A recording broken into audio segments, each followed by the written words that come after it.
जी sir, मंडी से आपको ticket दिया गया है। बीजेपी कैंडिडेट कंगना रनौत आपके सामने है। प्रचार काफ़ी कर दिया है उन्होंने। कब से प्रचार अभियान में जुट रहे हैं और क्या लग रहा है, मंडी सीट पर कांग्रेस फिर से काबिज होगी? नहीं, निश्चित तौर से देखिए, मैं सबसे पहले तो पार्टी की जो हमारी सेंट्रल लीडरशिप है और प्रदेश की लीडरशिप है, उनका धन्यवाद करता हूं कि मुझे पार्टी का प्रत्याशी बनाया है।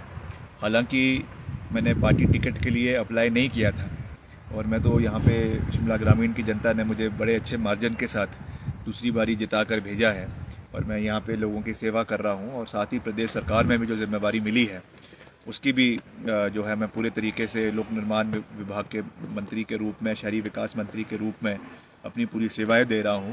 चाहे वो आपदा के समय में हमने रिकॉर्ड समय में सारे कामों को पूरा किया।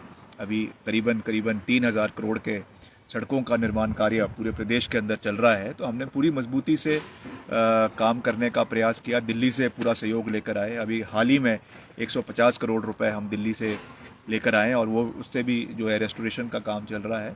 मगर जब पार्टी ने आदेश दिया है तो मैंने डे 1 से कहा है कि मैं कभी भी किसी भी जिम्मेवारी से, किसी भी चैलेंज से पीछे नहीं हटता हूं। जहां पर भी जो जिम्मेवारी मिलती है उस पर पूरी मजबूती के साथ फ्रंट फुट पे रहकर लड़ाई लड़ते हैं और इस बारी भी हम पूरी मजबूती के साथ, स्ट्रेटेजी के साथ लोगों के बीच में जाएंगे।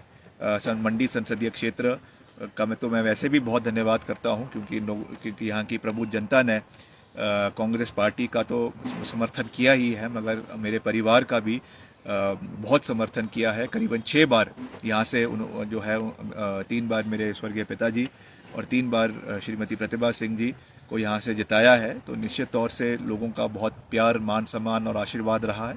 तो मैं तो यही कह सकता हूँ कि हम एक नई भूमिका में, जो मुझे एक जिम्मेवारी दी गई है, हम एक सकारात्मक सोच के साथ लोगों के बीच में जाएंगे। चाहे मंडी है, चाहे कुल्लू है, चाहे लाहौल स्पीति है, चाहे पांगी भरमौर है, हर क्षेत्र में जाकर लोगों का आशीर्वाद मांगा जाएगा, उनका समर्थन मांगा जाएगा और एक पॉजिटिव सोच के साथ लोगों के बीच में जाएंगे।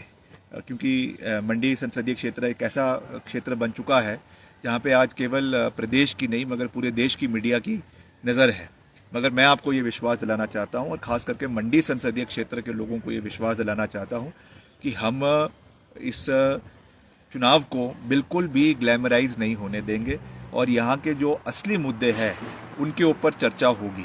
कौन क्या कह रहा है, कौन क्या उसका जवाब दे रहा है, कौन किस भाषा का, शैली का प्रयोग कर रहा है और क्या उसका जवाब दिया जा रहा है, कौन क्या खा रहा है, क्या पी रहा है, इसका चिंतन अगर किसी को करना है तो वो राष्ट्रीय स्वयंसेवक संघ को करना है, क्योंकि वो अपने को हिंदू धर्म का रक्षक कहते हैं। और आज जिस तरीके का एक प्रचार प्रसार चला हुआ है खाने पीने के ऊपर, इसका चिंतन विश्व हिंदू परिषद को करना है और राष्ट्रीय स्वयंसेवक संघ के लोगों को करना है। मेरा तो वैसे भी उनके साथ मेरे परिवार का एक बड़ा पुराना रिश्ता रहा है, क्योंकि जब 2007 में वीरभद्र सिंह सरकार ने, कांग्रेस पार्टी की सरकार ने धर्मांतरण का कानून हिमाचल के अंदर वो लेकर आए थे, तो उस समय विश्व हिंदू परिषद ने और राष्ट्रीय स्वयंसेवक संघ ने वीरभद्र सिंह जी का धन्यवाद किया था कि आप पहला राज्य है हिमाचल के अंदर जहां पर धर्मांतरण का कानून देश के अंदर लाया गया है। तो इसलिए मैं तो उनसे यही निवेदन करूंगा, आरएसएस के हमारे साथियों से, विश्व हिंदू परिषद के हमारे साथियों से, बजरंग दल के हमारे साथियों से, कि वो ये चिंतन और मंथन करे कि प्रदेश में जो आज खान और पीन का एक चर्चा चली हुई है उस पर उनका क्या रवैया है, उनकी क्या सोच है, उनकी क्या प्रक्रिया है। मैं इसके ऊपर कुछ नहीं कहना चाहूँगा। जहाँ तक हमारी बात है, हम एक सकारात्मक सोच के साथ लोगों के बीच में जाएंगे। चाहे वो अटल टनल, आज उसका नाम बेशक अटल टनल रखा है, उसमें 12,000 करोड़ की शुरुआती बजट जो है वो रोहतांग टनल के नाम से यूपीए सरकार ने दिया। आपके कीरतपुर से लेकर नेर चौक तक जो 4 लेनिंग हुई है, इसकी शुरुआत भी यूपीए के समय में हुई। हालांकि उसको पूरा वर्तमान सरकार के समय में करवाया जा रहा है। वैसे ही जो मेडिकल कॉलेज नेर चौक के अंदर बना है वो भी कांग्रेस पार्टी की देन है। और वैसे भी जो आपका आईआईटी मंडी के अंदर बना है वो भी कांग्रेस पार्टी की देन है। तो इन सब चीज़ों को हम लोगों के बीच में रखेंगे। जो सेंट्रल जोन्स के ऑफिसेज, चाहे पीडब्ल्यूडी के, आईपीएच के, मंडी के अंदर खोले गए, ये भी कांग्रेस पार्टी की देन है। जो चीफ इंजीनियर ऑफिसेज मंडी के अंदर खोले गए, ये भी वीरभद्र सिंह जी की सरकार के समय में ये चीज़ें हुई।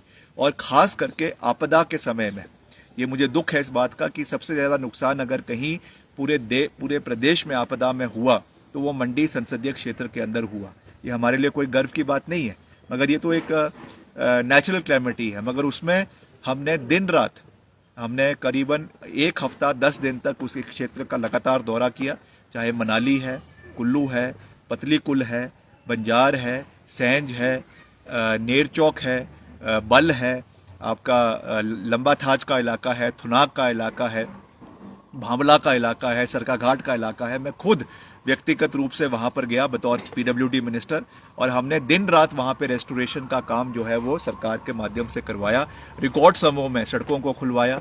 आपने अभी देखा पीछे करीबन हमने आज तक के इतिहास में सबसे ज्यादा मशीनरियां खरीदी, करीबन 200 नए जो है जेसीबीज, टिपर्स जो है खरीदे गए, ताकि इस तरीके की जब आपदा आती है उसमें पूरी तरीके से सरकार विभाग जो है वो मजबूत रहे। इसका हमने प्रयास किया। रिकॉर्ड समय में ब्रिजेस बनाए गए। पतली कुल जो मनाली के अंदर ब्रिज है जो क्षतिग्रस्त हो गया था, उसको रिकॉर्ड 48 घंटों के अंदर, 48 घंटों के अंदर उसको बहाल किया गया। लेफ्ट बैंक को बहाल किया गया क्योंकि उस समय पूरा कनेक्शन जो है वो मनाली के साथ टूट गया था। उसमें हम पूरे साथ लोगों के साथ खड़े रहे, और मुख्यमंत्री जी ने जो 4,500 करोड़ रुपए का आर्थिक पैकेज लोगों को दिया, जिसमें करीबन जो है आपका 36 करोड़ रुपए केवल कुल्लू जिला के लोगों को दिए गए। वैसे ही मनाली आपके मंडी के लोगों को दिए गए, जो आपदा में पहले केवल मात्र आपका 1.5 लाख रुपए मिलता था, उसको बढ़ाकर 7 लाख रुपए किया। तो हम वहाँ के लोगों के साथ खड़े रहे, पूरी मजबूती के साथ खड़े रहे, और इसी सोच के साथ हम लोगों के बीच में जाएंगे।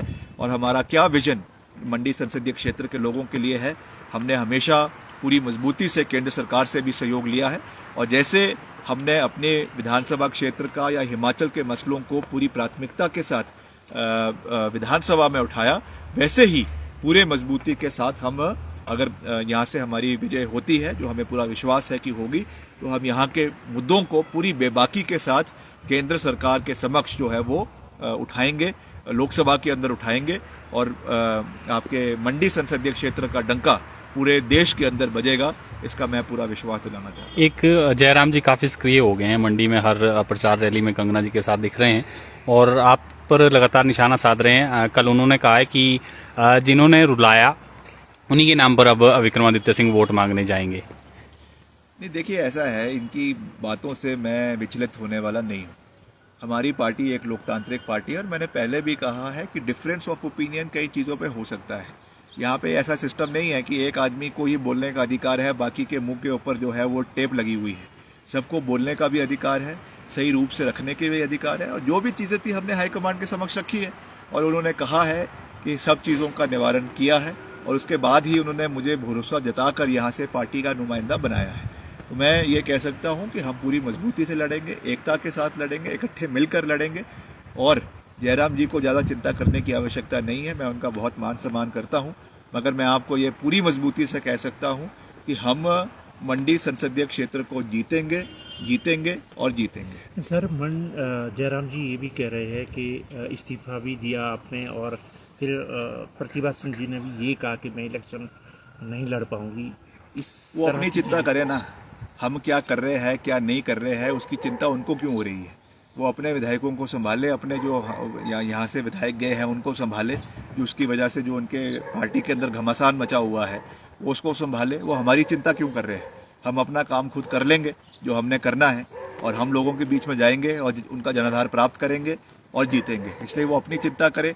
हमारे घर के अंदर जो है दूरबीन लेके क्यों देखी जा रहे हैं।